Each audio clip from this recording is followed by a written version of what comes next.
It is very pleasing to see 4 schools participating in the final debate competition. First of all, we must welcome the 4 schools participating. That is Pomies, St. Joseph, Sogeri, as well as De La Salle. Congratulations, you guys. I was able to watch for a few minutes the last night the Kundu TV replay of the last competition held on Tuesday. And it was very pleasing. There was a young lass actually, really giving a smashing speech. That shows how much confidence our young lads and lasses have, in promoting themselves as well as vying to become future leaders of our nation. IBS started this competition. As you are probably aware that we started the match competition just before this one completed, and some of you would have participated in that one as well. And today, the final of the debate competition. The reason why we do this one is that as an educational institution, that is an institution of higher education, we want to actually give something to our future generation. And as you all probably may not be aware, your parents working in various organizations know that IBS has an organization called IBS Center of Excellence, where we develop leaders and future managers of our country. And this is actually going below that one, going to schools and actually developing you guys as young people, starting with the school competitions and develop you guys for the future. Because this nation definitely needs good leaders, and as I don't need to tell that one to you people. This is your day, as it was Tuesday, and today is a 4 schools day actually. And more than competing actually, what we would like to see is that the ultimate, the enjoyment you want to have over here, being together. And being together from various schools, it actually not only gives you an opportunity to, make friends, but also actually eliminate the possibility of, another school fight, erupting between the schools.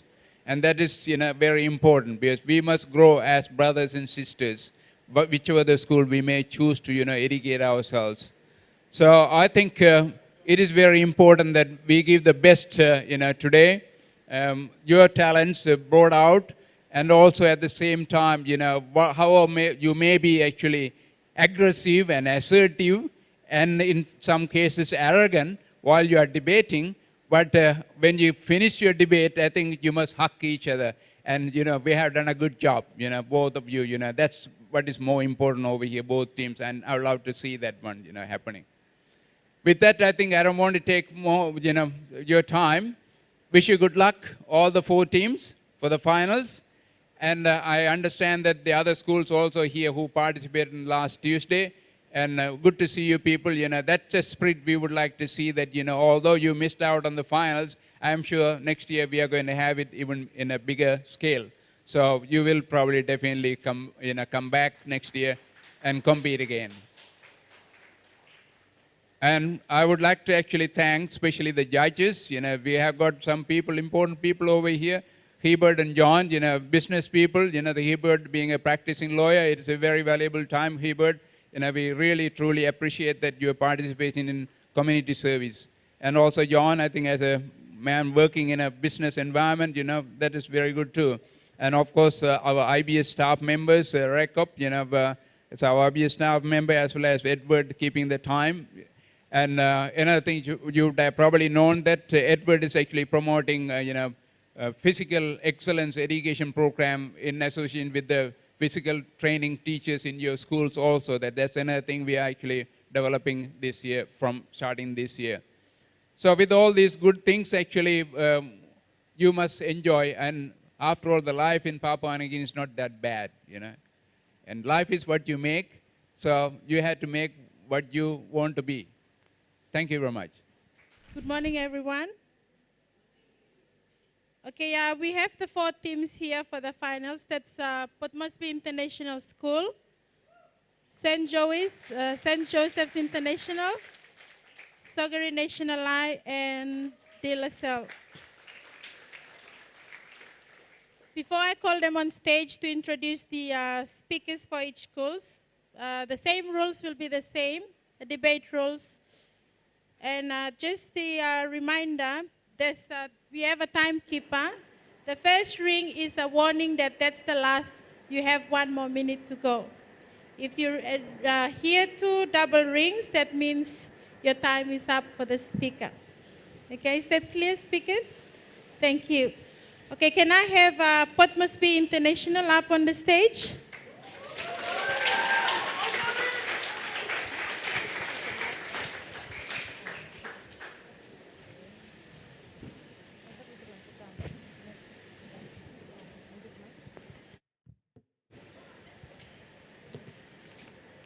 Maybe I'll give them the honors to introduce themselves, their names, and which order they are in the debate.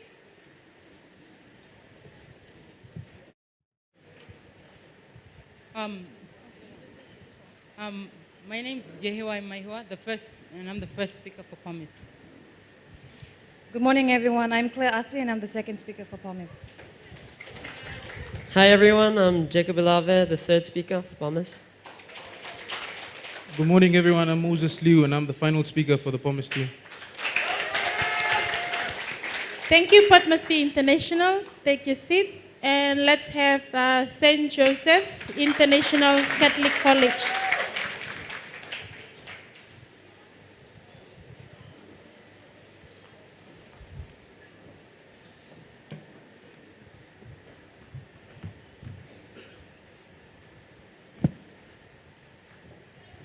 Good morning, everyone.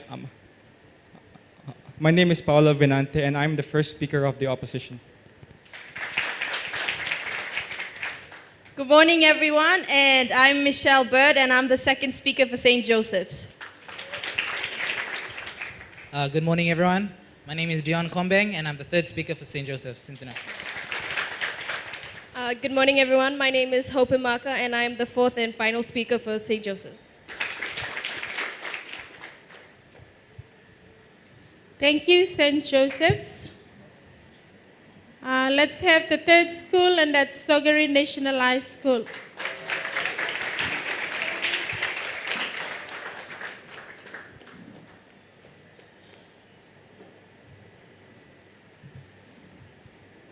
Good morning, everyone. My name is Anika, and I'm the first speaker of Sogari National High School. Good morning, everyone. My name is Jonathan, and I'm the second speaker for Sogari National High School. My name is Christina, and I'm the third speaker for Sonnets. Good morning everyone, I'm James Kawa and I'll be the fourth and final speaker of Sogari National High School. Thank you. Thank you, Sogari National High School. And our fourth school for the finals is Dilasel Secondary.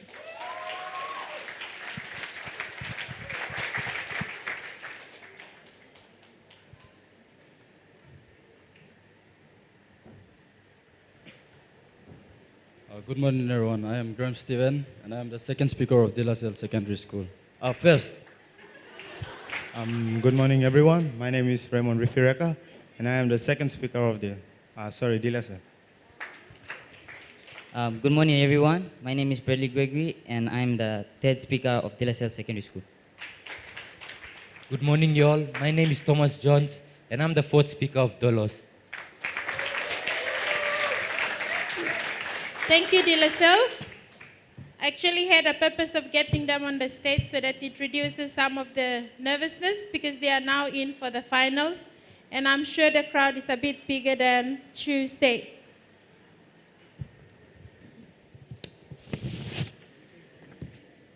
Okay, we have the 4 schools in for the finals. The first school is going to be Port Moresby International School and with St. Joseph's International. Their topic of discussion is going to be, is LNG project a benefit for Papua New Guinea? Port Moresby International School is going to go for the topic, and against is going to be St. Joseph's International. The next 2 schools is going to be Sogari National High School and Dilasel. Their topic for the debate is going to be Australian aid is necessary for Papua New Guinea. Once the 4 schools are done, the 2 winners from the 2 schools will do a raffle, which basically for the top 2 finalists, their topic is going to be, is PNG truly an independent country or a nation? So based on the raffle, it will tell us who is going to go for and who's going to go against. So this is basically to avoid biasness. Are we all ready for the debate? Thank you.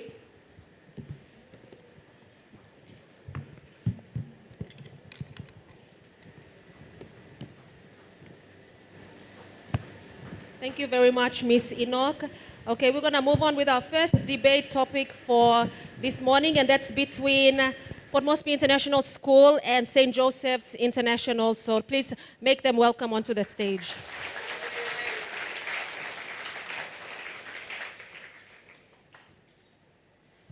Now, POMIs are going for the topic and St. Joseph against, and the topic is LNG project a benefit for Papua New Guinea?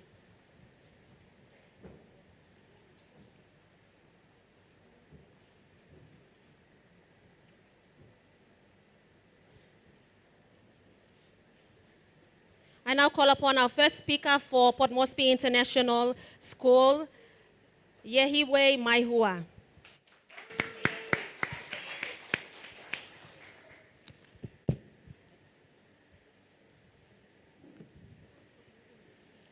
Good morning, ladies and gentlemen, fellow students, opponents, adjudicators, and guests, invited guests. My name is Yehiwe Maihua, the first speaker representing POMIS. This morning, POMIS, the affirmative team, strongly believes that the LNG project is a benefit for PNG. This morning, POMIS will be basing its argument on the 4 main benefits of LNG. As the first speaker, I will introduce and define the topic at hand. The second speaker, Claire Assi, will talk about its political and social benefits. Jacob Beloved, the third speaker, will speak about its environmental and economic benefits. And our fourth and final speaker, Moses Liu, will reemphasize and summarize why we, the affirmative teams, strongly believe that the LNG project is a benefit for PNG. LNG, ladies and gentlemen, fellow students, and the audience. What does the acronym LNG stand for?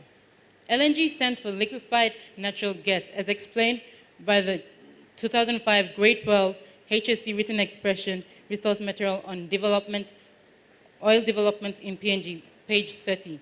It is defined as a natural gas that has been liquefied by refrigeration or pressure to facilitate storage or transport through oil wells, or gas wells and pipelines. It consists mainly of methane gas. Methane gas, for those of you who are not science students, is the main ingredient of natural gas and is such an important raw material for producing other organic compounds.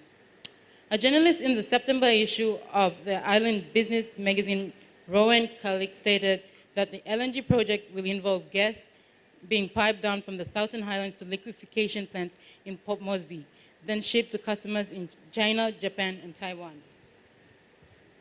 Since the start of the LNG project proposal about 2004 or 2005, settings of negotiation limits between the PNG government, the landowners, the developers, the public at large, including non-government organizations, as well as dissatisfied landowners of the gas fields, their reactions were of mixed feelings and opposition. While much has been spoken about the negative impacts on the environment, on the other hand, the real social, economic, and political benefits anticipated from this development and corrective measures planned to reduce unfavorable environmental effect has not been accurately acknowledged. As far as reducing of unfavorable environment and social impacts go, there is a multiple volume environment impact statement of January 2009 in place before the Environment Council of PNG, which spells out the preventive measures in the course of development. Identified under the government's medium-term development strategies, the LNG project is bound to bring in much-needed foreign exchange to bail PNG off from its current economic shortfalls and boost positive development in the project area, including people around the gas pipeline as well as other parts of the country. The project will provide a major increase to the PNG economy, more than doubling the country's GDP and tripling export revenues. As reported recently in the media, the LNG project will bring billions of kina, in excess of 10 billion kina, by the year 2012, which will see PNG's economic growth boosted, hence increasing employment opportunities for the ever-growing population of PNG, thus reducing unemployment and related law and order problems, improved living standards through reduction in poverty, malnutrition, short life expectancy, low mortality rates, better access to improved health, educational, and road infrastructure, and so forth. Hence, fellow students, ladies and gentlemen, and adjudicators, our team believes that LNG, with the support of the government and its people, can bring positive developments at a faster rate to Papua New Guinea. To conclude, we believe that LNG, liquefied natural gas, is a major project that could be of enormous value and help to PNG. The LNG project will play a very significant role in improving PNG's living standard today because of its many promises and benefits in giving PNG hope to one day become a fully developed and independent country in terms of its economic, social, environmental, and political aspects. Therefore, my team and I strongly believe that the LNG project is a benefit for PNG.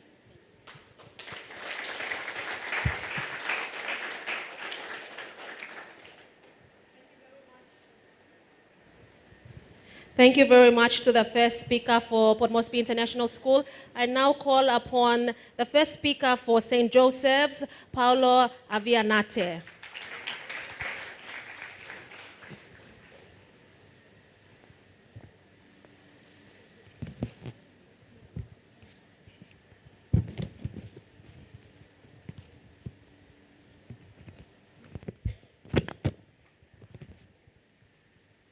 Good morning, invigilators, teachers, students, fellow debaters, opposition, and the floor. I'd like to take this time and opportunity to make your presence known and welcome you all to this session of debate between future leaders of this country. My name is Paulo Abinante, and I am the first speaker of the opposition. My fellow members of the opposition include Michelle Bird, Dion Combing, and Hope Imaka. Before I begin, I would like to rebut on what the government stated. She stated that LNG is comprised mostly of methane. Yes, this is a fact. But also, methane is a gas that is 21 times more stronger than carbon dioxide in air pollution. So how will this benefit the world when there are issues regarding global warming in this country?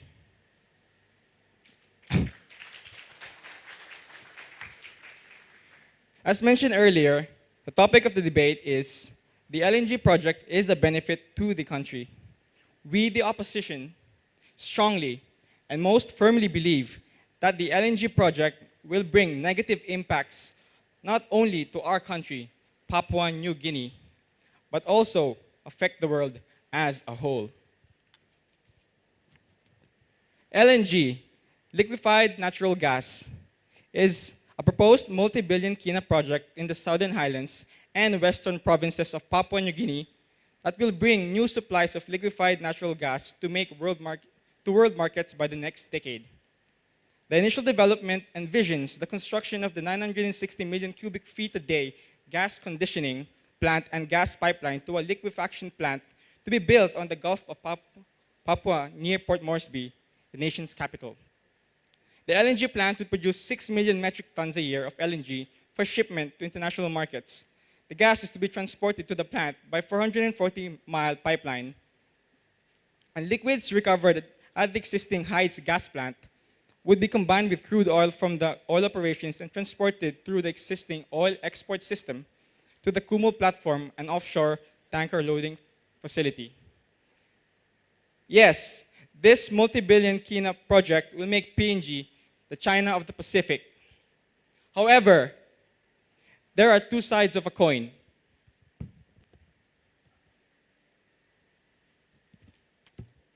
For the LNG project to materialize, Papua New Guinea will need an adequate supply of human resources. And at present, the country only produces 600 engineers per year, and ExxonMobil is presently training people at Port Moresby Technical College. An estimated 7,500 jobs will be available, mainly engineers. But where is PNG going to get this human capital from if it is currently experiencing a shortage in skilled labor? Because the gas project is an enclave industry, it has little potential to generate new jobs or to substantially increase jobs in other economic sectors within the PNG economy. This makes it a dangerous industry in that it has the very real potential of making a very small, select group of Papua New Guineans very rich while the majority will continue to remain poor. The preamble to the PNG Constitution speaks about equitable distribution of economic benefits to all Papua New Guineans.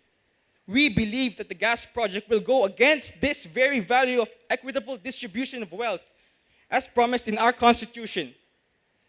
We have a population of 6.5 million people, and the project creates only 7,000 jobs. We really need to look at these jobs in the proper context. We are not convinced that a giant project that can only create a mere 7,000 jobs will improve the lives of the vast majority of our people.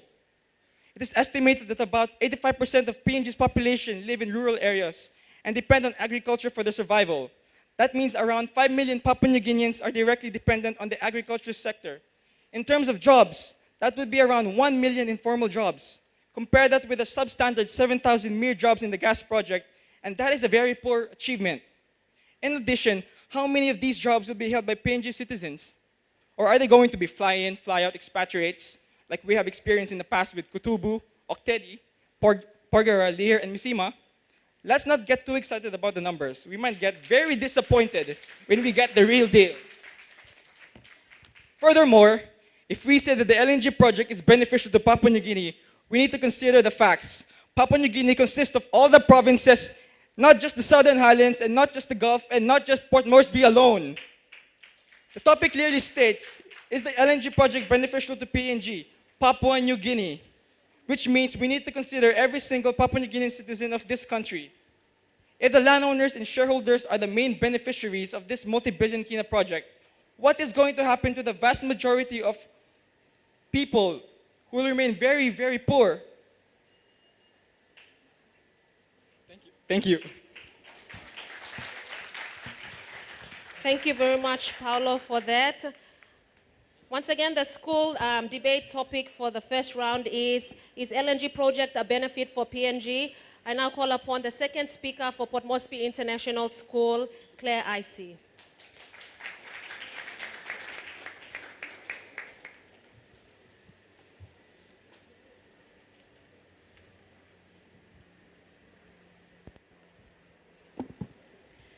Good morning, ladies and gentlemen, adjudicators, fellow opponents, and everyone else.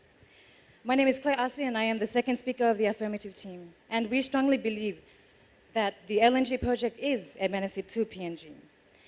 Before I proceed on to explain and state my reasons, my political and social reasons as to why this is so, I would like to rebut on what the first speaker of the negative team had stated. You had said, before the timekeeper had told you to stop, that you asked the audience, what will happen to the vast majority of people, in terms of the LNG project? That is why we have what we call the economy. And you ask, only 600 engineers are being trained every year. That is why they're important international engineers to come and work here as well. Because through international engineers coming and working here, they then influence, and not only influence, but train the national engineers here to provide services as well as work. Thank you. And then in the beginning you said, we are not talking about the world right now. The topic states benefit to PNG. So from the benefit to PNG, you then go to the world. One thing that the audience must remember is that through the LNG project, you see, it's a big project.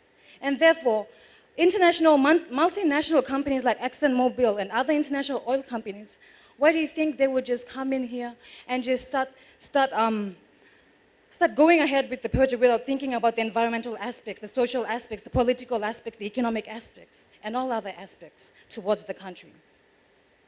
One thing also to remember is that ExxonMobil, everyone worldwide, globally, people know that they have this policy and this objective where when being corporately involved in a country, they feel that it is the economic objective to also become involved in the economy as well, the development of the economy. Okay.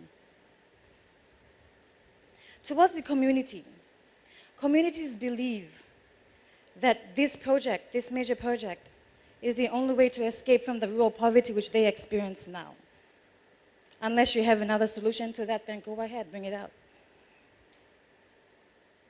Through the LNG project, involvement through the LNG project, they will be, through ExxonMobil and other international oil companies, they're strong believers of transparency and accountability, as well as they are corporate civilians as well, corporate citizens as well.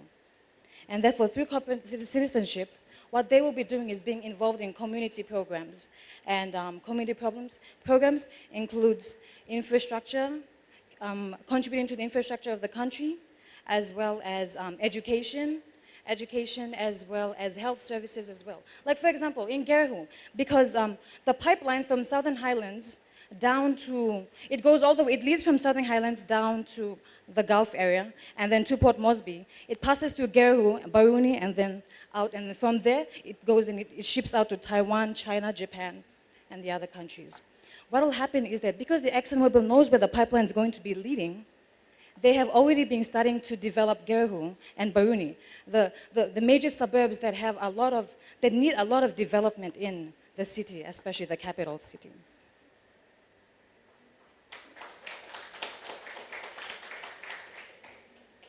And since ExxonMobil believes strongly in education, they've been funding, they say that they'll be funding schools and also building new schools in rural areas where they have to walk 2, 5, 10, 11, 12 kilometers just to get to the nearest school to be educated. Ben Carson's mom, Ben Carson, the famous black neurosurgeon, his mom, Sonia Carson, stated, education is the only way to escape poverty. And that is what ExxonMobil is doing with the LNG project and the others. Because the LNG project will also be giving revenues to the government as well. And if the government does not, through the revenue, does not provide government services to the people, then ExxonMobil is there as well. But then ExxonMobil is not acting as just a substitute for the government, but because they feel it is the economic responsibility, that is what they're doing. And so, the LNG project is a benefit to PNG, as I have stated, all the advantages, the political and the social, as well as a bit of the economical as well. So I hope this convinces you that it is a benefit to PNG.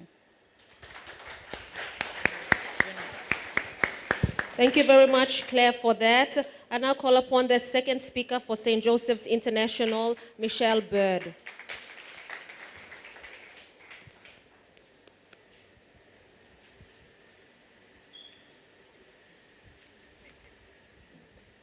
Hello and good morning again to everyone. I'm Michelle Bird and I'm the second speaker for St. Joseph's. Well, firstly, before I move on to my points, I would like to rebut the government. And she stated that increase in economy with the importing of expatriate engineers benefit the country. Is this a form of import of labor? This will actually minus GDP, since GDP states consumption plus investment plus government spendings plus exports minus imports.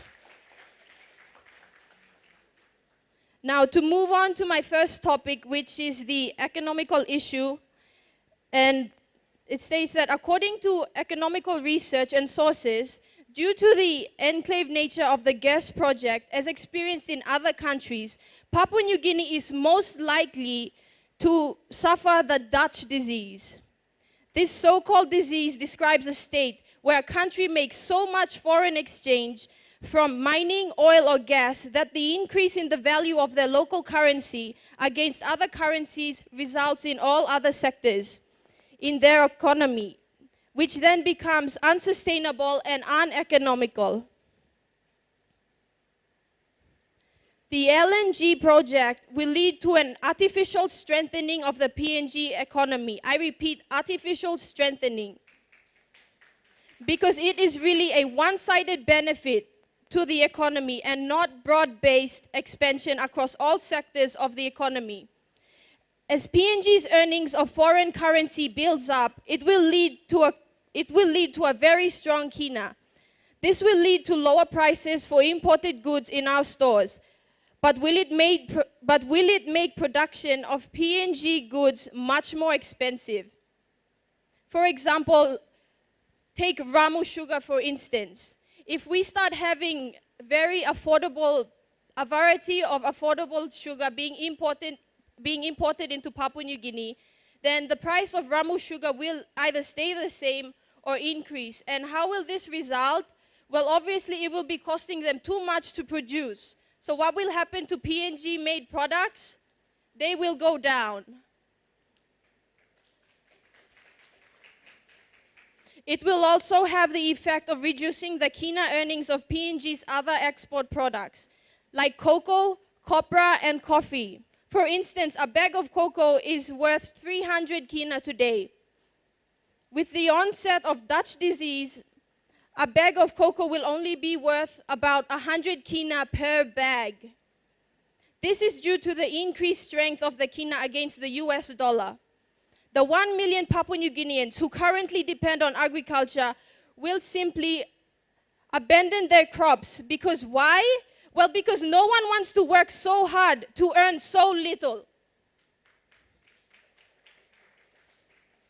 The gas project has the potential to ruin the livelihoods of 85% of the people of this country. According to archaeological evidence found in the Western Highland province at the Wagi Valley, Wagi Valley, states that Papua New Guinea was one of the first countries to actually settle and farm the land before any other European country. While they were still busy being hunters and gatherers and nomads, Papua New Guinea settled and farmed the land. What do you call that? Well, that is called agriculture. Long before Independence Day, we had agriculture. Before our forefathers, we had agriculture. Before the LNG project, what did we have? We had agriculture.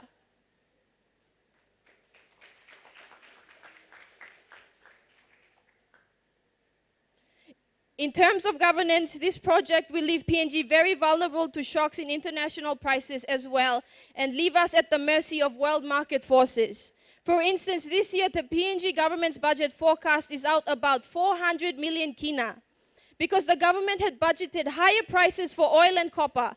This did not happen, and we are now looking at a very large deficit at the end of 2009. The very same thing happened in 2008.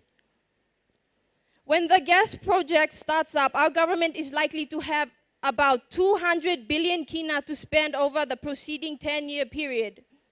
What guarantee do we have that the results are going to be any different to what we have experienced in the last 7 years of plenty? Currently, the government and opposition are still trying to come to terms with a lot of issues.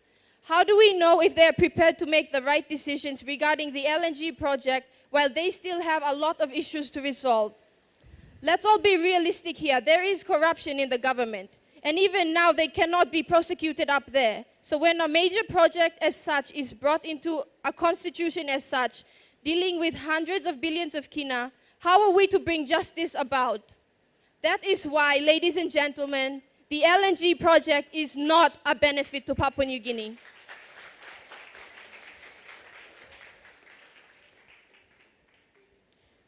Thank you very much, Claire, for that. Once again, I'd like to acknowledge our listeners on NBC National Radio. We're at the Institute of Business Studies here in Port Moresby for the School Debate Competition 2009 Schools Grand Final. And right now, we are in the first debate, which sees Port Moresby International School and St. Joseph's International School going head-to-head. Discussing the topic, is LNG project a benefit for Papua New Guinea, with POMIS for it and St. Joseph's against it. I now call upon the third speaker for Port Moresby International School, Jacob Ilave.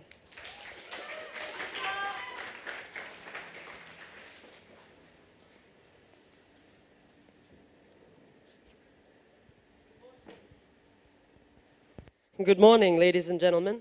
I'm Jacob Ilave, and I'm the third speaker of the affirmative team. I will be speaking on the economic and environmental aspects of the LNG project in Papua New Guinea. But before I present my argument, I will refute the flaws in my opposing team's arguments. Speaker 1 mentioned something about methane being destructive in comparison with carbon dioxide. Well, methane is the main resource of this, and so it will be carefully treated as not to carelessly waste this precious resource.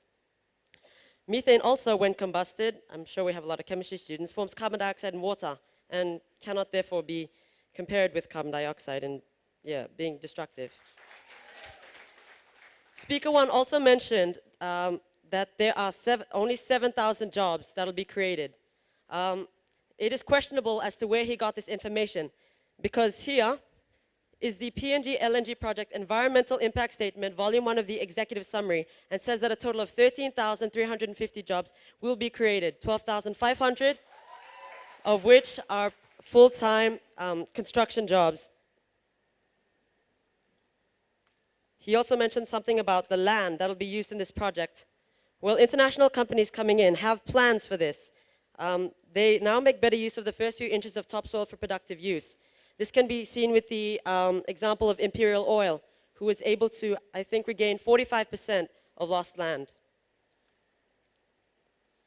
Now I'll move on to my argument.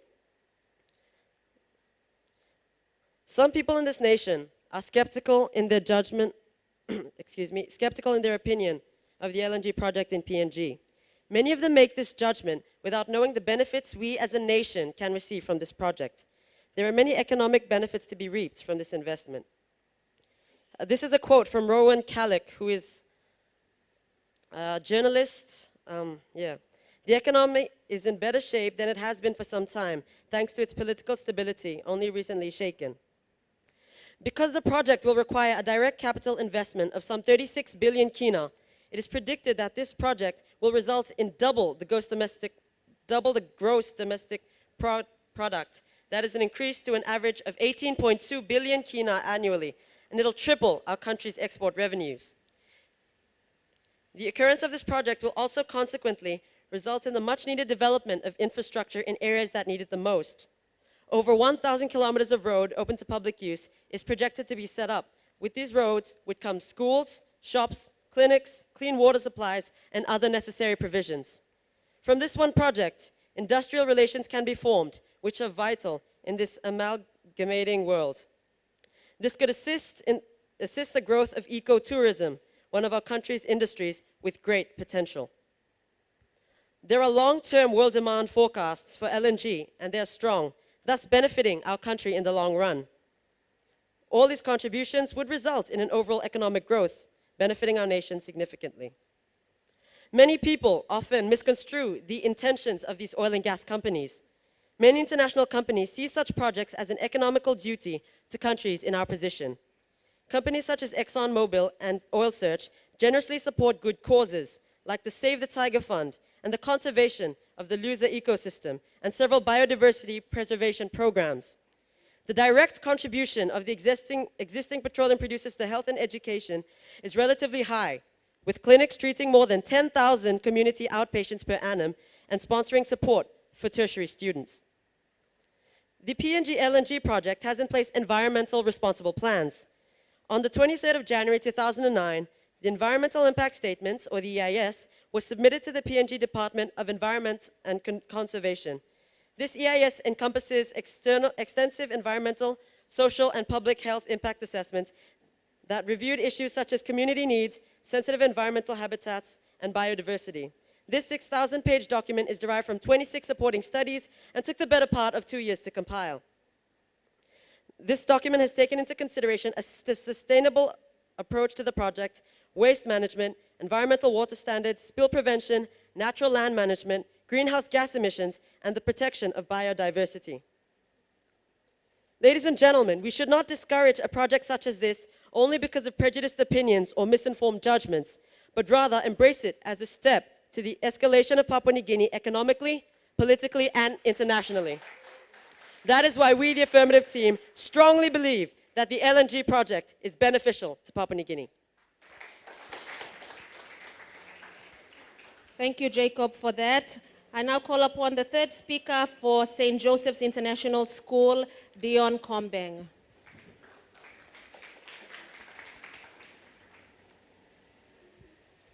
Good morning, adjudicators, timekeeper, fellow debaters, and members of the audience. Okay, before I get on to my points, I would like to rebut on what the opposition has stated. The government has stated. They said something about ExxonMobil being user-friendly with the environment and that they are well-known. Okay, let me give you some facts about ExxonMobil. ExxonMobil is the main company behind the LNG project. ExxonMobil is ranked 9th. Let me repeat, 9th toxic in the 100 list of US corporate air pollutants by the Political Economy Research Institute. ExxonMobil's environmental record has been a target of major criticism from outside organizations such as Greenpeace and some institutional inventors who disagree with its stance on global warming. And in a time when global warming is a major issue, don't you think that going ahead with the LNG project would no doubt be adding to the global warming problem? Okay, my first point. Look at your body.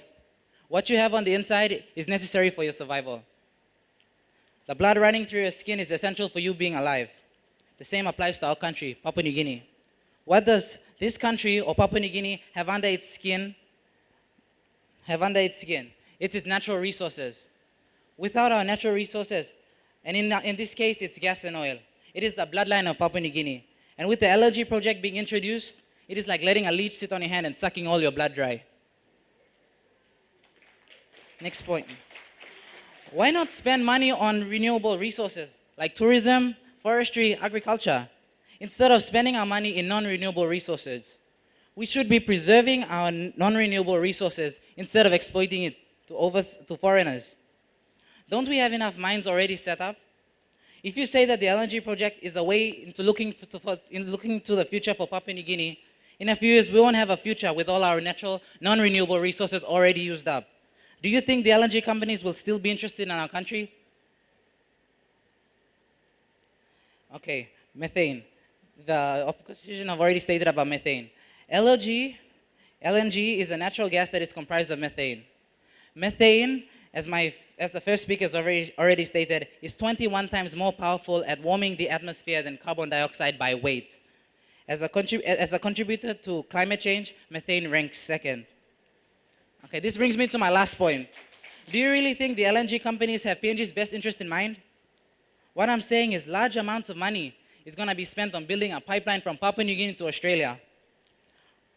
For them to process it, so they're buying it from us, they're going to process it and then selling it back to us. So we're going to buy it back for a greater price. Why can't they invest the money into building processing plants here in Papua New Guinea so we ourselves can process the raw material and then export to countries around the world? Wouldn't that increase our country's economy? So do you really think that the LNG companies have PNG's best interest in mind? I'll let you decide.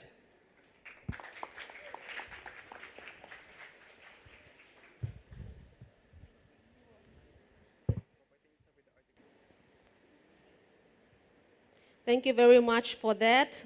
I now call upon the fourth speaker for Port Moresby International School, Moses Liu.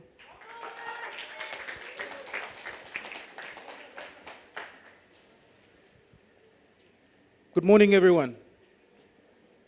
adjudicators, special guests, teachers, students, one and all. My name is Moses Liu, and I will be the final speaker of the affirmative team.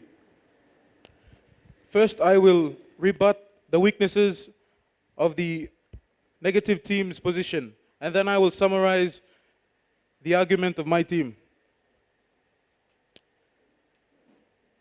Okay. To do with the environmental effects, ExxonMobil is one of the biggest and oldest oil and gas companies in the world. And they've been doing this for a long time and have mastered the art of removing oil and gas from the earth.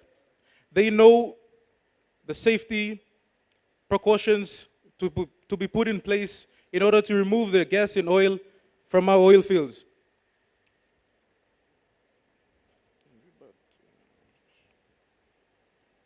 And to do with expatriate workers who are going to be on fly-in, fly-out basis, the policy of the fly-in, fly-out basis has been changed. Now, there is no longer a fly-in, fly-out basis.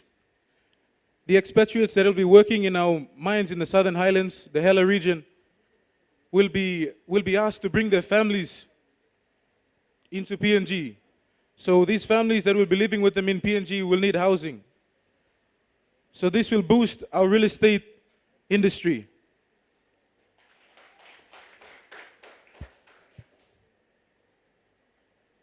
And to do with the point that the opposition team has mentioned about PNG's low currency, it is because of PNG's low currency that other countries find our oil and gas very attractive. If you had a higher currency, they wouldn't really consider coming and drilling our oil and removing our gas because it will be much more expensive to them. And to do with agriculture, agriculture is still a main contributor to the Papua New Guinean economy. And Papua New Guineans in rural areas still live subsistent lives. Another point is, what other alternative do we have to the billions that will be pumped into the Papua New Guinean economy through the LNG project? As the opposition has mentioned, we have been under-read for some years. I don't see any other way that we could boost our economy better than through the LNG project.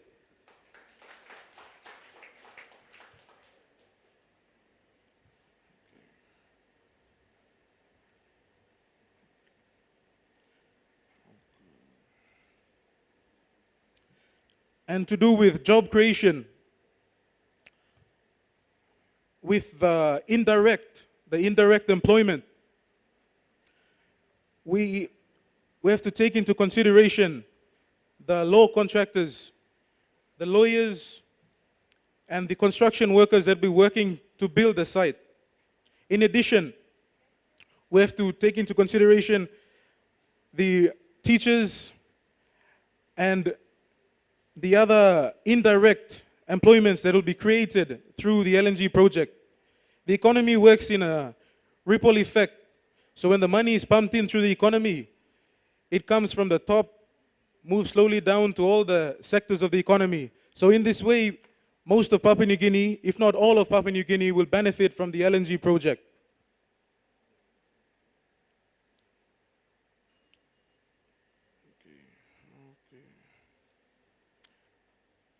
One out of every two kids who go to school,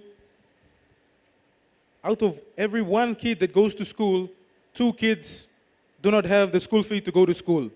This can change if the LNG project is put into effect and the government can provide better subsidies for our kids. This is a quote from the ExxonMobil president. ExxonMobil supports programs targeted to worldwide health issues because we believe that good health is a springboard to opportunity, achievement, and development. ExxonMobil currently and in the future will be sponsoring children. I know of students that have been sponsored by the ExxonMobil and Oil Search. And to do with Oil Search is also a Papua New Guinea-owned company, so they have our best interest at heart. To conclude, I would like to leave you with a Bible text. In Genesis chapter 1, verses 26 and 8, God gives us dominion over all creation. He created such things like oil and gas. He had a reason to put these things on earth. He knew that we would need this in the future. So it is not wrong for us to use these natural resources which our God has given to us. Thank you for listening. You have been a wonderful audience. Thank you very much, Moses, for that. I now call upon our fourth and final speaker for St. Joseph's International School, Hope Imaka. Good morning, adjudicators, staff and students of IBS, members of the audience, and members of the affirmative team. Before I go on to summarizing what my fellow speakers have stated, I would like to make a rebut against the government. They had stated something about political stability. Well, currently, the opposition and government are still trying to come to terms with a lot of issues. Paulo? This article was taken from the National, Monday, July 20th edition. It states unresolved questions about the PNG LNG gas agreement. So there's 32 statements here, questions that are not resolved to give the green light for this project to go ahead. And you said something about fly-in, fly-outs that are not happening. Well, if you look around in the houses in town, right behind the Deloitte's building, there are people that are involved with the LNG projects. They're really rich. They've got their own land cruises, their own drivers, and they fly in and out of monthly basis. Now, they use a lot of money, and yet the local or the nationals that are working with the LNG project, I don't think they experience any of this luxury that the expatriates have. And now on to my summary. With employment, as the first speaker has mentioned, the main outlook of the LNG project may seem fruitful for the country's employment beneficiaries, as well as create countless jobs for this country. But if you take a better look at the country's human resource or manpower, we do not have enough. And it's when we do not have enough, even if we did, there's always the issue of having the proper qualified personnel to do these jobs that the LNG project will be creating. It's this that leads us as a country into employing foreign qualified personnel into doing these jobs. This would cost so much more for this country.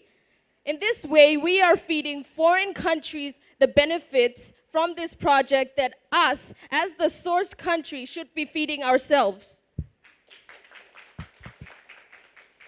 If we are to take on a project of this sort of magnitude, we have to be prepared to cover for more than 50% of the manpower, of qualified manpower that is needed for this project.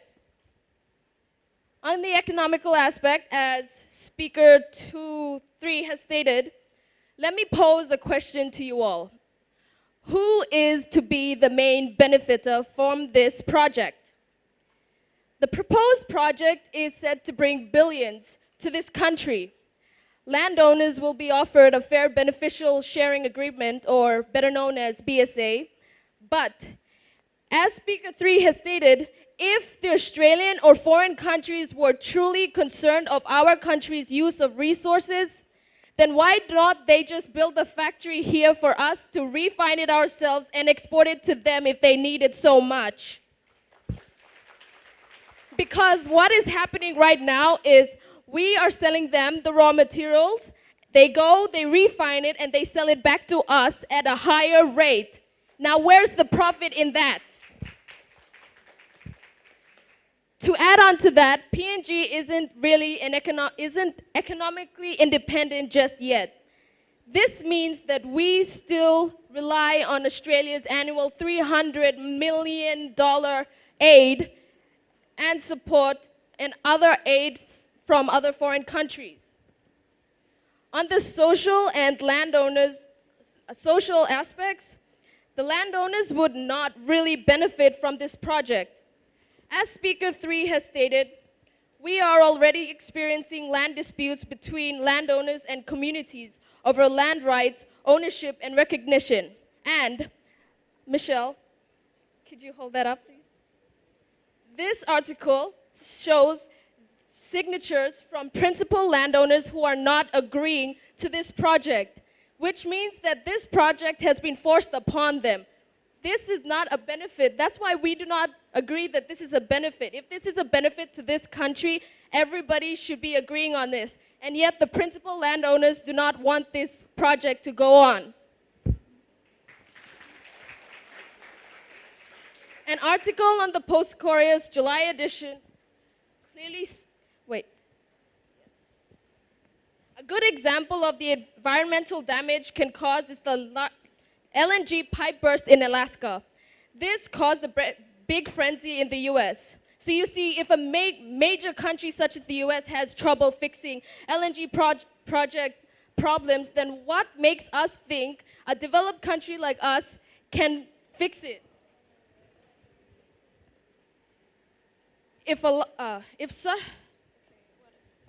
We have seen that rich Papua New Guineans invest most of their money in Port Moresby.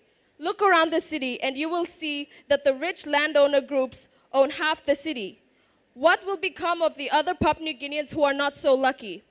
Should we allow the large majority of our people to become beggars and rascals, and just so that the lucky minority will become the wealthy class in this country?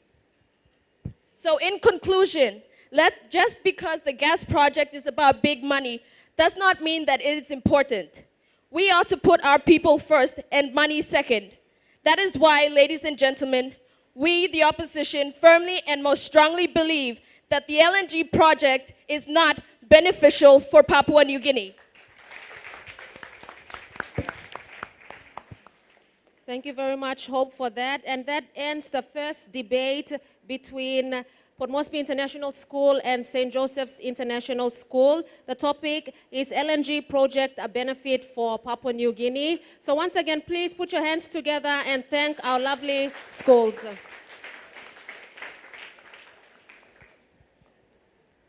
All right, thank you. You can make your way off the stage now. All right, while we're waiting for the judges to tally the scores, I'll just fill you in a bit about the prizes that will be awarded today. Do you want to hear about that? Very, very interesting lineup we have here.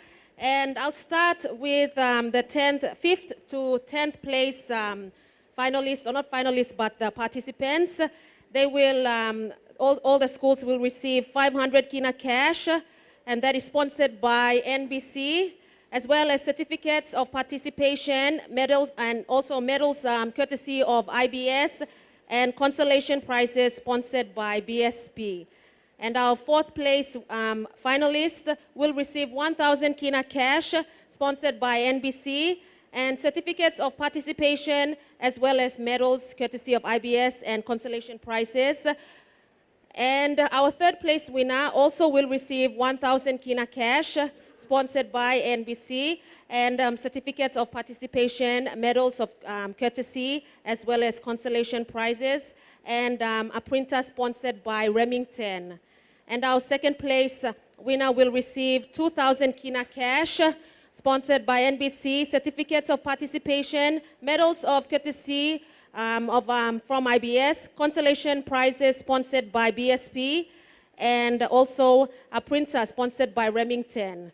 And our 1st place, our winner for today, will receive an IBS School Debate Competition Shield and 3,000 kina sponsored by NBC, certificates of participation, medals courtesy of IBS, consolation prizes sponsored by BSP, and a computer set sponsored by Daltron. So does that sound interesting? So we did IBS did come up with something good, so everybody does get a bit of the cash donation. That's all good and fair, don't you think so? Yep. All right, I think our judges are still tallying the scores, so I will also make mention of and give acknowledgement to the sponsors of today's event, the following corporate bodies: to Remington for sponsoring the 2 laser printers, Daltron for the computer set, including printer, monitor, and CPU, and also BSP for the consolation prizes for the 40 participants, and Sito Kui for the flash drives, Biros, and MP3s, and Supreme Industries for the flash drives, and also not forgetting acknowledgement to the National Television Service of Papua New Guinea, Kundu 2, and also to NBC. Thank you very much.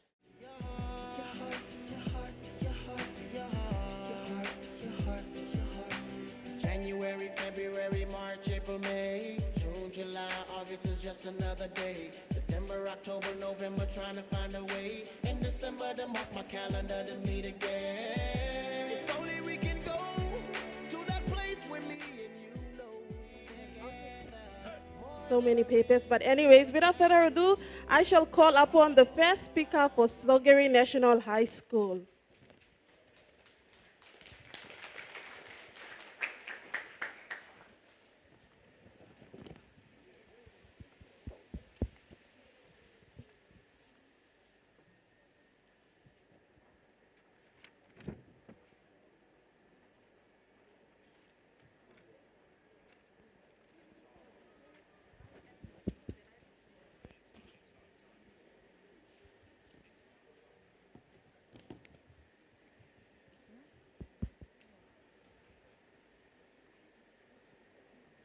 Good morning, ladies and gentlemen. The Austin Institution, distinguished guests, my fellow students, and not forgetting the oppositions. This morning, our topic is Australian aid is necessary for PNG. Firstly, what is aid and what is necessary? According to the Cambridge Advanced Learning Dictionary, aid is defined as a help given in the form of food, money, medical supplies, or weapons that is given by a developed country to a developing nation. And necessary is something that you need in order to achieve a particular result.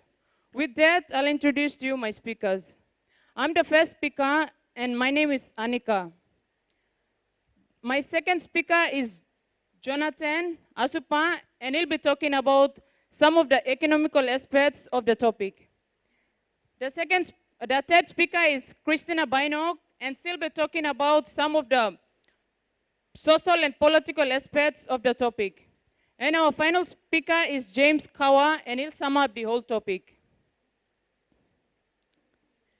Coming back to our topic, all of Australia's aid to PNG is bilateral. Bilateral means a relationship between 2 countries. Bilateral aid has 2 sections. 1 is financial assistance, and 2 is technical cooperation. Anyway, I'll basically stress on the financial assistance. Aid is given in the form of grants and tied aid. Grant or untied aid is a free amount of money given, meaning when the aid funding to the government, to the host government, it is up to the government to decide how best to spend the aid money in line with the government's development policies and plans. How the government uses the money is up to them, and the aid donor don't have any restriction over it. And tied aid is when foreign aid funding is donated to the government for specifically agreed development projects. Because it is specifically given and used for a specific purpose, host governments are normally expected to use that aid money for designated projects. This brings me to all my points. I strongly and firmly believe that Australian aid is necessary for PNG because PNG is still underdeveloped in terms of education, health, and infrastructural developments. Australia and PNG have a bilateral arrangement where Australia provides a large portion of development aid funding to PNG governments annually, both in the form of grants and tied project and funding. Evidence of Australia development assistance to PNG has been increasing every year and applied in many social and economical areas in PNG. We need Australia's aid because it improves our regional security. Australia helps our government improve law and order, prevent and recover from conflict, and manage a range of transnational threats such as people, trafficking, illicit drugs, HIV and AIDS, and other communicable diseases. AusAid contributes funding to us when we are in emergencies. In response to emergencies, AusAid staff travel to affected areas to provide immediate support. This can include communities devastated by cyclones and earthquakes or when recovering from a conflict. For example, during the El Nino period in 1996 to 1997, and also when Oro was faced with disaster in 2008, Australian funded a lot of aid to PNG. AusAid is necessary for PNG because it works to improve the quality of our basic services. It improves health, gender equality, education, environmental sustainability, and create a partnership, global partnership for development. Without the infrastructural services such as roads, bridges, health, and education, how can we say AusAid is not necessary for PNG? Therefore, since PNG needs a greater development, it definitely needs AusAid, and AusAid is part of the fund that PNG needs to implement for its developments. There was the first speaker for Sogeri National High School, Anika Andrew, going for the topic. Now, why don't we welcome Graham Stefan, the first speaker for De La Salle.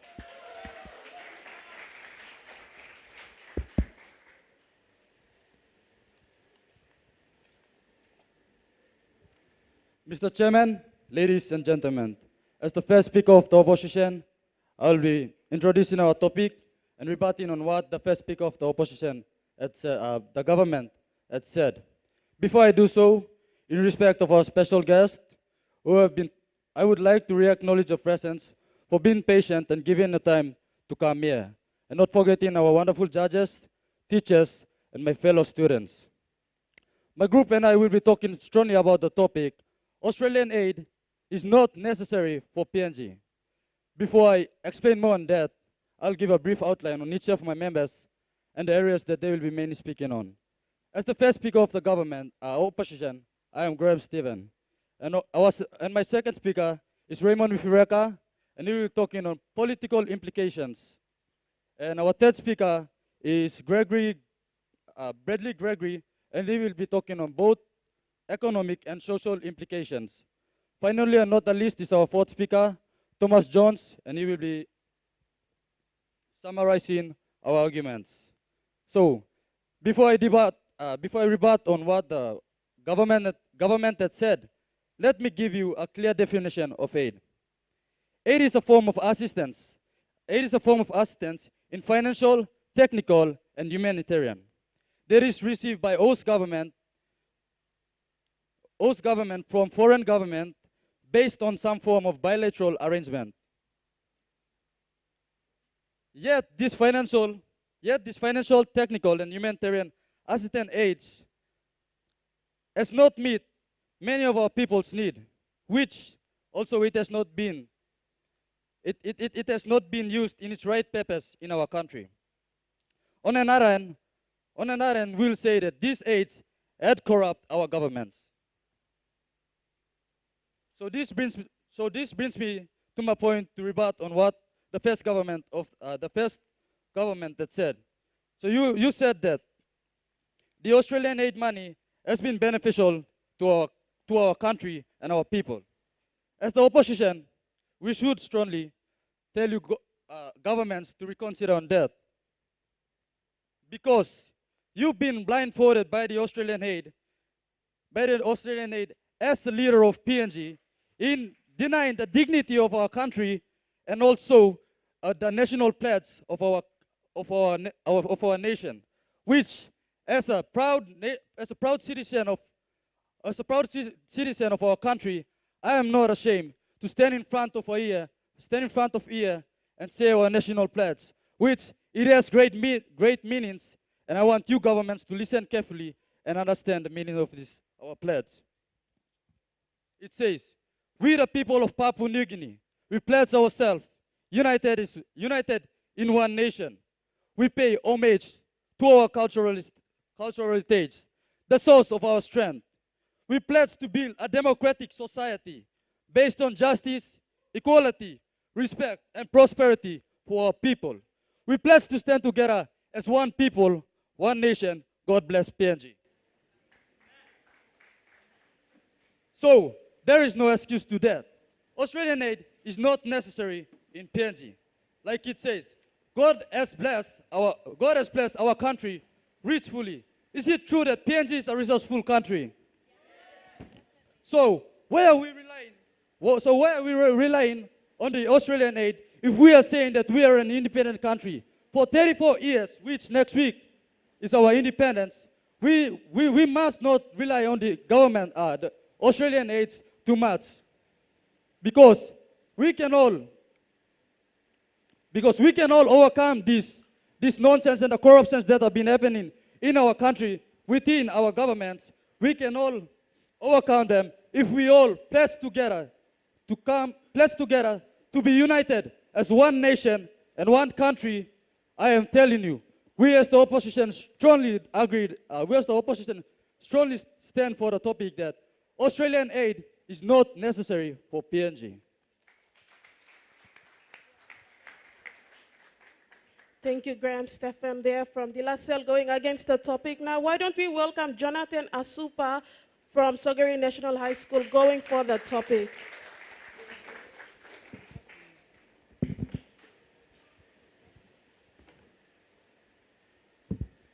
Thank you, Mr. Chairperson. My name is Jonathan, and I will be talking about the economic perspective of the aid program that Australia is currently supporting PNG. Before I go on, I want to rebut on what the second speaker of the opposition has said. He said that the aid that is coming into the country does not meet all the necessary services and development requirements in Papua New Guinea. However, let me put it this way. The Australians, they gave the money, and how you manage it to certain areas of development, it's up to you, Papua New Guinea, the government, not them. Okay, he just mentioned about these national goals, and I just added him saying prosperity of our country. That's true. So for our country to prosper, what will we do? Will we be in poverty? Or what will we do? Because also alleviates poverty and helps improves our living standard, we must accept that to prosper and move forward. Coming to my point, AUS aid improves or increases the economic activity in the country, in PNG particularly. When the economic activity increases, the money supply increases.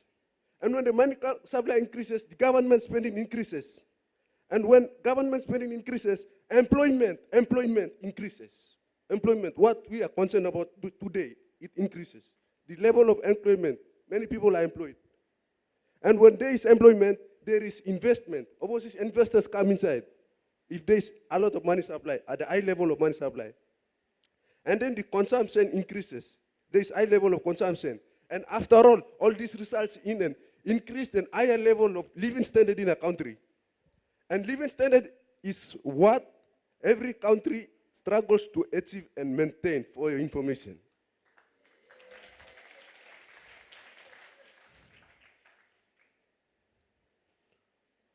According to Economic Bulletin, a book released by Bank of Papua New Guinea each year, PNG budget is made up of 3 components. 1, export earnings, the rich minerals, the export, the cash crops and all those, that comes under export earnings. 2, taxation, the tax that we pay, the ordinary taxpayers. And 3, and the foremost one, foreign aids, for information. So and for foreign aids, Australia caters for 97.6% of the foreign aids. So if you want to remove Australia you don't want to accept its support and its help, then you are removing the 97.6%, and then for the economy, it is used to be supported by this aid. So what is the substitute for this if you want to remove Australia? This question goes to the audience and opposition. After all economies are interrelated, for information, interrelated and interdependent. An economy cannot survive and prosper alone. For example, Japanese, in 1630s, Japanese closed its door. It came to isolation. And you know what? Japan declined in technology, military power, and most importantly, its economy. And in 1854, when it opened its door, you know what? Japan's economy just boomed. And now, Japan is the economic giant in the world. And I hope that our group, family believe in, we acknowledge Australia's aid, and we believe that it is necessary for PNG's development and to move forward.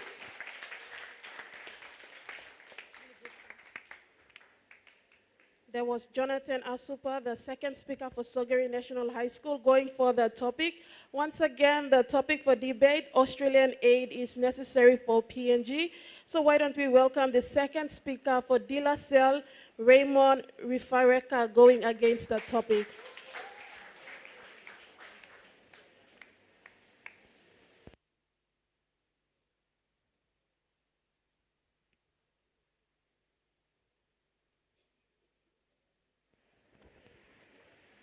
Chair Lady, adjudicators, ladies and gentlemen, good morning to you all. As a second speaker of the opposition team, I will be talking about the political implication. But before I proceed on with my arguments, I would like to rebut on what the first speaker of the government team has stated. She stated that AusAid is giving military aid. But let me clarify on that. We are not living in a colonial era where you need military protection. This brings me to my point. AusAid is not necessary for PNG because a number of factors have undermined aid effectiveness in PNG. Firstly, AusAid infringes on the constitutional of sovereign state of Papua New Guinea. Well, you might ask, how does it infringes? Well, AusAid is given with a string attached to it that is to prevent government from executing independent decision making. For example, Millennium Development Goals to the LNG projects. Secondly, our political leadership are prone to manipulation. For example, OBE, or outcome-based education, which was introduced and funded by the Australian government. It was never been negotiated or discussed by our government because it came with the money from the AusAid. Above all, most of the aid coming into our country goes back into the Australian aid contractors and consultants, which are hired by the AusAid that are consuming most of the Australian aid money to Papua New Guinea. So let me leave this question with the government. So is Australian aid to PNG or consultants? What guarantee is there that the government will spend Australian aid money wisely and deliver the goods and services? The answer is nothing. To conclude, these days laws are made in Parliament without much debate to suit themselves and their cronies. Therefore, we the opposition strongly and firmly believe that AusAid is not necessary for Papua New Guinea. Raymond, the second speaker for De La Salle, going against the topic. Well, before we move on with the debate, I'd like to make a mention for the listeners on national radio and also our viewers on Kundu 2. We are coming to you live from IBS, where the School Debate Competition 2018 and 9 grand final is on. Okay, moving on, why don't we all welcome Christina Bainok, the third speaker for Sogeri National High School, going for the topic.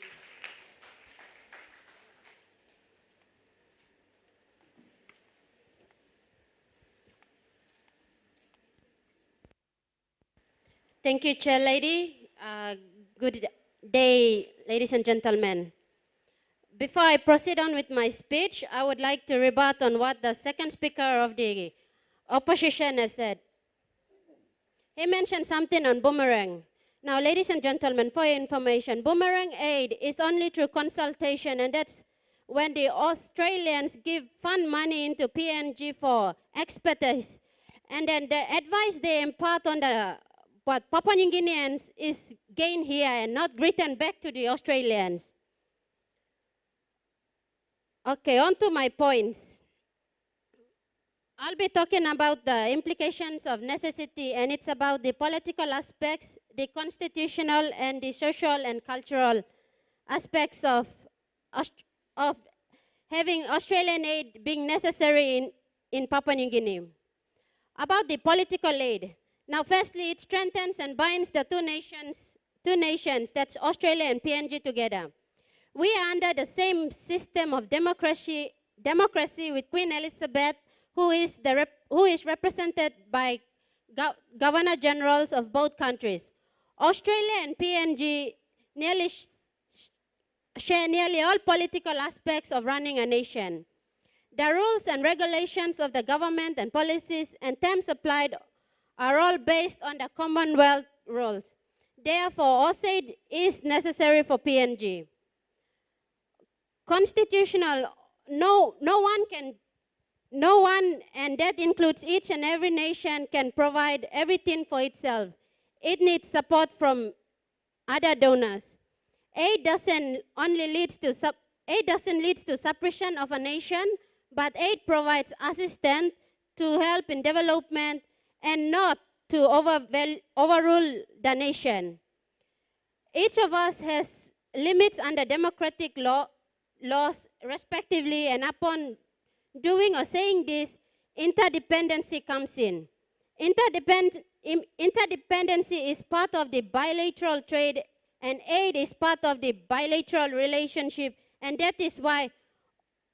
And then, why do we say that AUSAID is not necessary for PNG? PNG will unite with Australia in belief of good governance, accountability, and sustainable.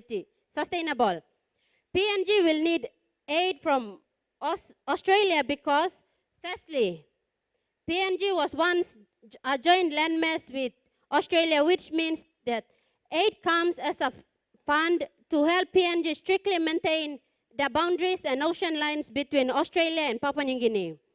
Secondly, it supports and boasts the morals of prehistorical event in Kokoda for the World War II history. Therefore, in hand, Australia donates money and also provides the services.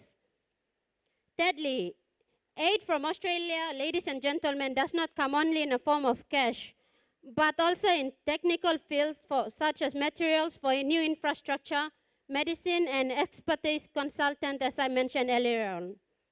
Example, now that we have the NBC, our main sponsor here, they are being donated, the AUSAID in partnership with ABC and NBC have donated up to 3 million kina, which the NBC is now using to utilize for its purpose, providing the best service to the people.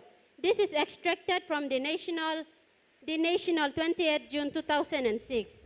Furthermore, aid for our donors, they also are based upon the prehistorical background, sharing the borderline and implementing new concept of education, health, and upgrading the infrastructure. According to the Foreign Aid in PNG booklet, page 7, outline one of the achievements, and the AUSAID program leads the way into fight against preventable disease in our nation. And now, ladies and gentlemen, AUSAID is necessary for PNG due to so many aspects affecting the development of this great land. We may blame the government for the downfall of economy, but I would like to state that OSAID is not a matter of, OSAID is only a matter of help and assistance we get to improve our facilities, knowledge, and mainly to keep a stronger relationship in political governments of the two nations. Therefore, OSAID is truly a necessary. Therefore, OSAID is necessary for PNG's development because our close bilateral ties are reflected in the aid program. Thank you. Christina Bainok there, the third speaker for Sogeri National High School, going for the topic. Now, why don't we welcome Bradley Gregory, the third speaker for De La Salle, going against the topic. Good morning, adjudicators and audience. Firstly, me and my colleague here will be going for the topic, Australian aid is not necessary for PNG. Firstly, I would like to make a rebut on what the second speaker had said. I'll put it in a parable form. Okay, they said that PNG has a close tie with Australia, so it is necessary for Australia to give funds to PNG. But in actual fact, you see, Australia was like a mother to PNG. For 38 years ago, Australia has been giving funds to PNG. Do you expect a mother to keep breastfeeding a child for 38 years? 34 years, sorry?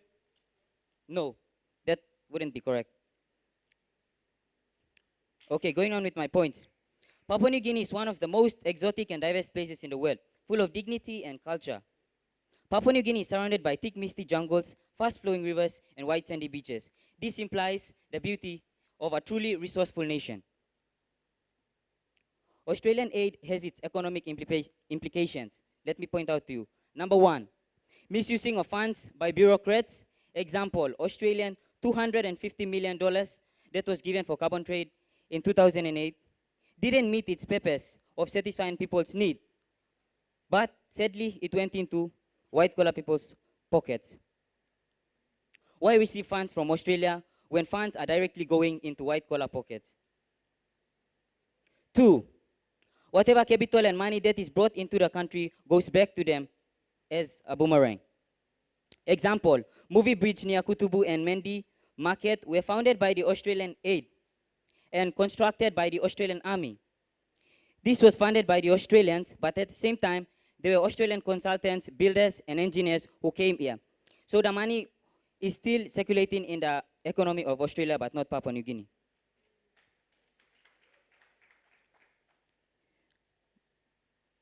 My third point,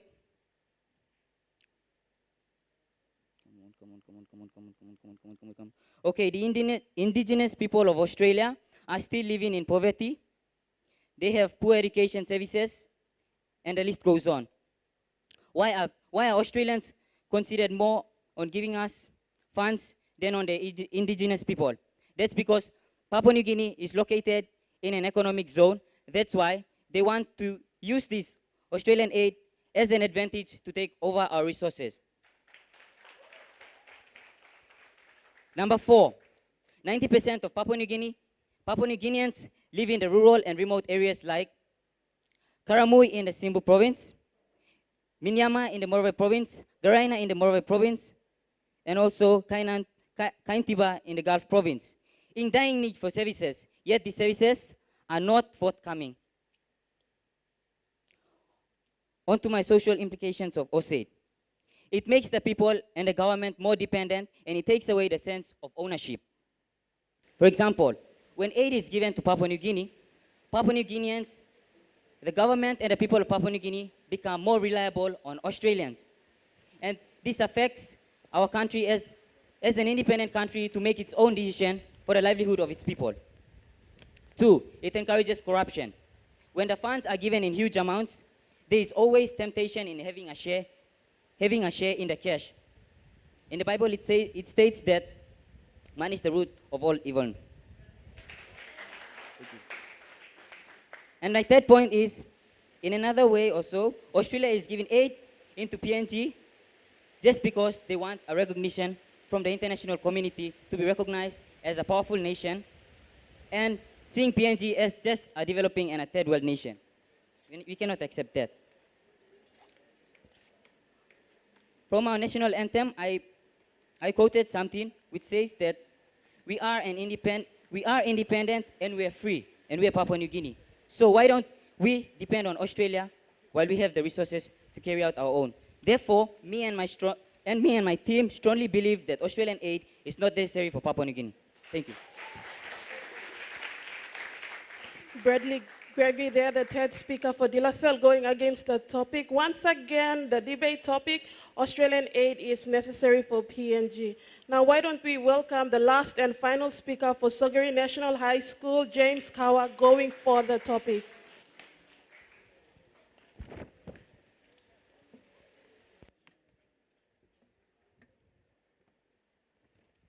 Thank you, Chair Lady, and ladies and gentlemen, audience. Before I go on to my points, I'll be summing it all up. I'd like to rebut on what the third speaker of the opposition has said. You said that we are a resourceful country and we don't need to rely on aid. But look at our country today. Do we have all the basic services such as health, education, roads, bridges in our country? This shows that we are still in need of aid. And you also mentioned about Papua New Guinea being a baby to Australia. That is really true. Even though 34 years of independence, but still Papua New Guinea needs assistance in terms of economically, for our development in terms of economically, socially, and also politically. Coming back to my points, my summary, PNG is part of the third world country and is a developing nation. A developing nation cannot survive on its own. It needs grants and aids to keep its economy growing and keep its economy going forward. AusAid makes up 97.6%, as my second speaker stated, of PNG's total aid received from overseas. This makes up 15.2% for law and order, 13.9% for infrastructure, 32.9% political, health 8.4%, humanitarian and education 24%, projects 1.7%, and others 1.5%. AusAid plays a major part economically, socially, politically, and also in our education and health services and development in the country. Papua New Guinea cannot prosper and go forward without aid. So as Bart Philemon states, in Prose Courier, dated Friday the March 30th of 2006, he stated that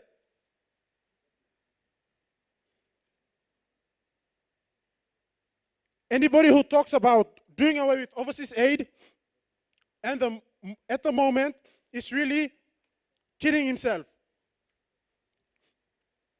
Leaders and people who talk about doing away with Australian aid are also kidding themselves until we can prove that we can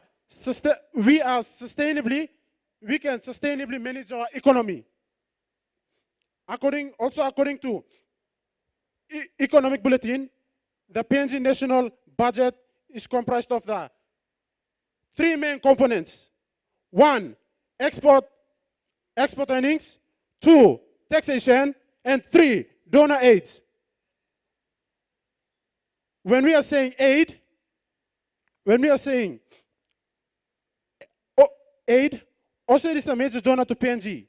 If you remove AusAid, how can you expect PNG to go on in its budget of only these two components, export earnings and taxation?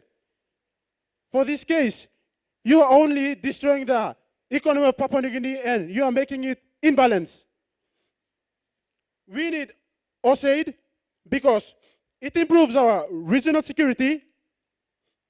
Australia helps our government improve law and order and manage a range of transnational threats such as people trafficking, illicit drugs, and HIV/AIDS, which is now an epidemic in our country, and also other communicable diseases. And according to Australia Papua New Guinea Development Cooperation Strategy Plan 2006 to 2010, the law and justice sector received a donation of 150 million Australian dollars, which is equal to 330 million PNG kina. The OSAID is specifically focusing on 4 core areas which PNG really needs, and they are helping us. And these 4 main areas are: 1, improved governance and nation building; 2, sustainable broad-based economic growth and increased productivity; 3, improved service delivery and sustainability; and 4, a strengthened, coordinated, and effective response to the HIV/AIDS epidemic in PNG today. And from this article, which was taken from Post-Korea,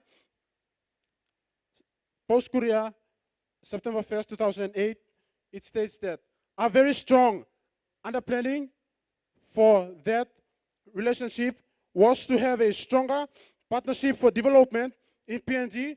So the purpose of that strategic partnership for development is for both PNG and Australia to benefit.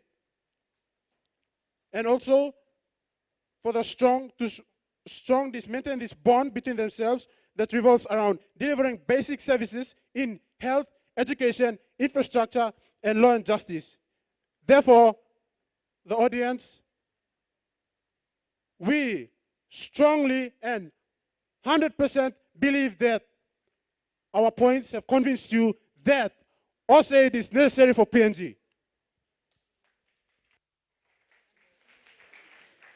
James Kawa there, the last and final speaker for Sogeri National High School, going for the topic.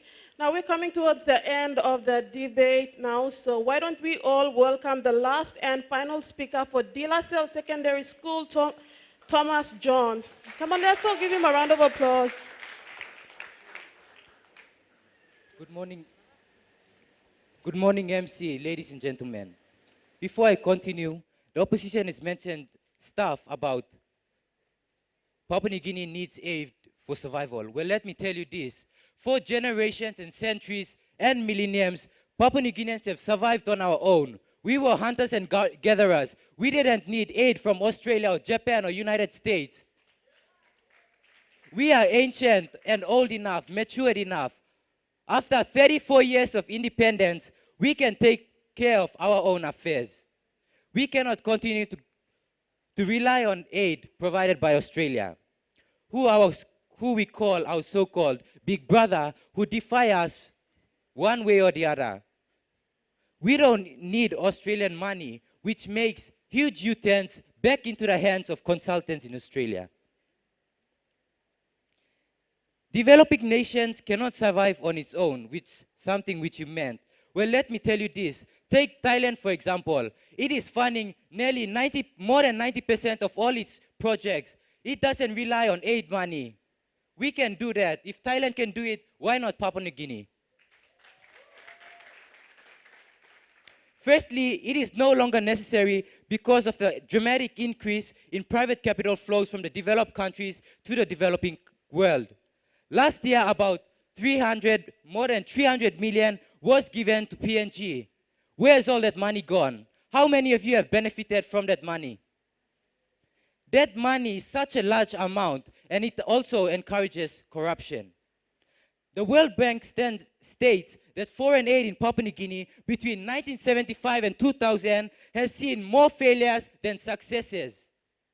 There was a failure rate of 22% from the years 1968 to 1978, further increasing to a disappointing 60% from 1978. If the Australian money donated to PNG continues to be failed, why do we have to accept Australian money when they are being failed? The large failure rate clearly shows that Australian aid is not necessary in Papua New Guinea. How does this large failure rate come about? This large failure rate is attributed to the lack of counterpart funding, number one. Number two, many aid projects continue to be designed with little or no local input. Number three, donors try to bypass our central government constitution. Our central government, which is the head of the country, Australia doesn't respect that.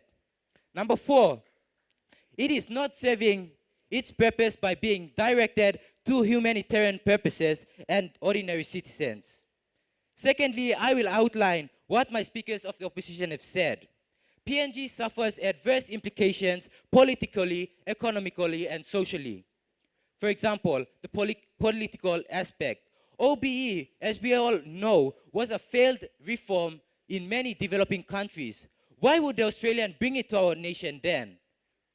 Because when it came with money. What would our government do when Australian is funding it? We did not have any say in our education reform. We as Papua New Guineans are proud with dignity. We cannot let the Australian government to test our integrity. The economic aspect. Corruption has increased. Like what my speakers have said, Papua New Guinea is in the economic zone.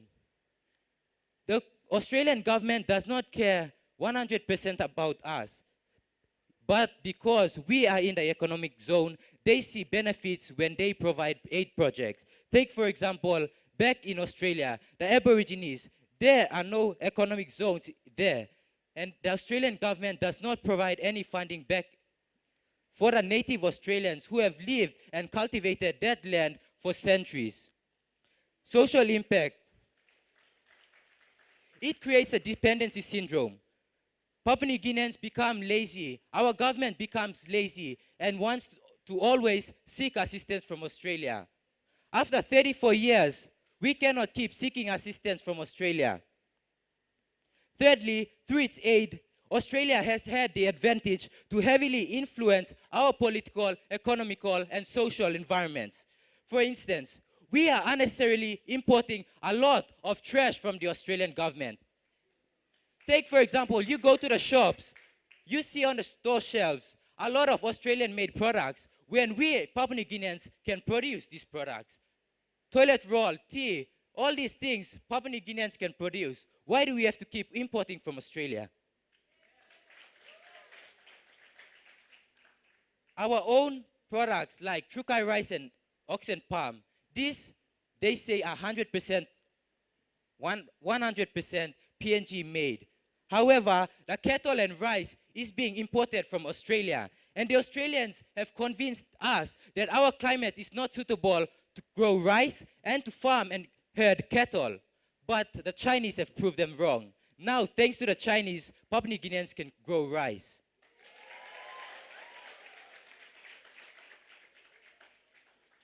My next example is in the sporting industry. Everywhere you go, you will see that Papua New Guineans are rugby league fanatics.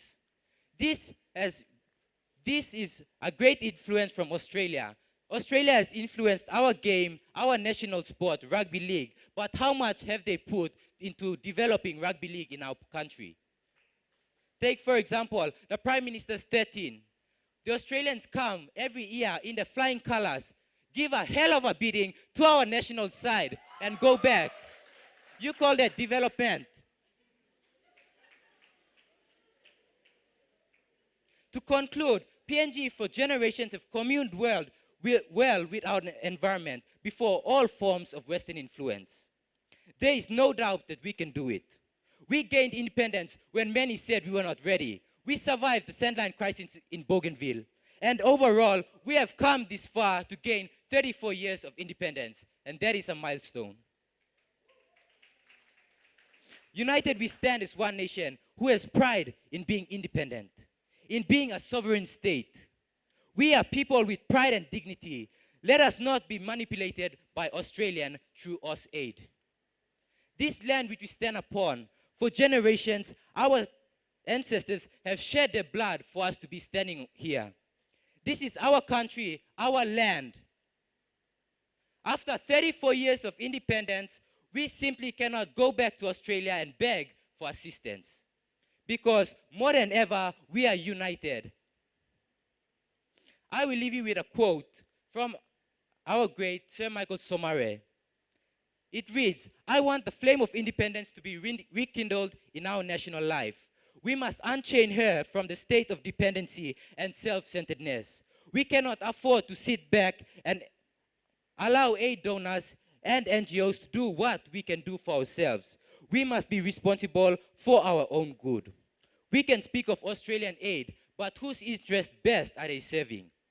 Papua New Guinea's foreign aid policy states that all aid should be directed towards preparation and implementation of priority programs and projects of the government. However, the Australian government is bypassing that.